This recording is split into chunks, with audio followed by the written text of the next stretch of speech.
Let's get right into it. My mother and my sister.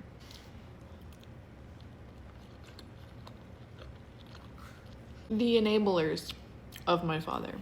They were the only ones I opened up to about how I felt my dad was treating me, which they saw. They're not stupid. They saw exactly how he was treating me and they knew exactly what was happening. Their response was, well, that's just how he is, you know? That's just how he is. Like I said, I'm 31 years old and I never heard the words, I love you, from my father, ever. Is that not concerning? They each had the same response. They both were like, well, he barely even says it to us. Okay.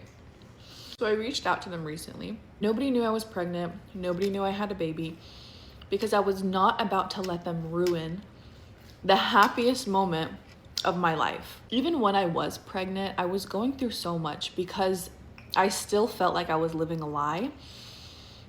And I couldn't even share it with my family because I knew that they would be pissed off. So 3 months postpartum, I reach out to them. Mind you, I'm postpartum. I'm freshly postpartum.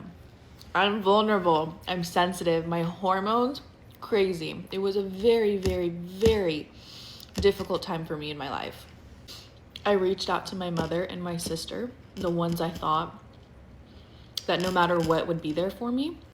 When I tell you guys it blew up in my face, and you want to know why it blew up in my face?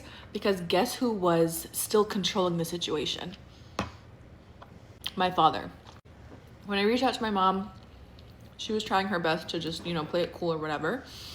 And she was saying she wanted to come and see me and my son, and I was absolutely open to the idea. I said, you're more than welcome to come and visit him. I felt obligated to at least try to make amends, especially after becoming a mother. It's so life-changing. It's life-altering. I wanted him to have that ability to have that extended family, even though I knew it was going to be complicated and that I was going to have to really stand my ground. I tried. My dad caught wind of my mother wanting to come and visit me. He got pissed off that I even reached out, okay? Damned if you do, damned if you don't. He was probably mad because I didn't reach out to him. And I made it very clear I didn't want any relationship with him, just my mother and my sister. But they're tied into my father, so it was impossible.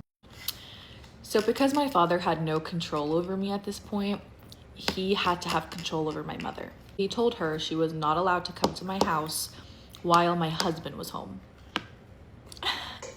My white American husband. Oh, so scary. The father of my child. The father of your grandchild. When she said that, I was like, good Lord. Okay, here we go. You're not going to disrespect my husband. This is his house. This is his child. This is our life we built together. You're not going to come in and immediately disrespect. So of course, there was an argument over that. And every time we have an argument, she's just like, well, let's just not talk about it. Let's just not talk about it. Every single time. Oh, and then he changed his mind completely. Now it wasn't, you can come here when her husband's not here. Now it's, you cannot go there at all. She has to come and see you. So she said, my dad said, if I wanted to see her, I could either drive there with my newborn baby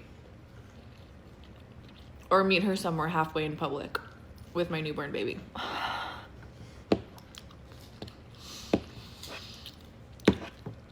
Just so he can have a little bit of control over the situation. But if I did that, if I gave him that little bit he craved for so freaking bad, I would have never been able to live with myself. Long story short, that didn't happen. She's never going to meet her grandson, and that's very unfortunate because she had the opportunity to. But the reason I'm giving up on my mother and my sister, because they will always choose my father's side over mine. Even though they knew what he did to me was fucked up. They know that. But they just enable it. I mean, they enable him. They just make excuses for him. He's a grown-ass man, okay? Now my sister. who is a therapist, by the way.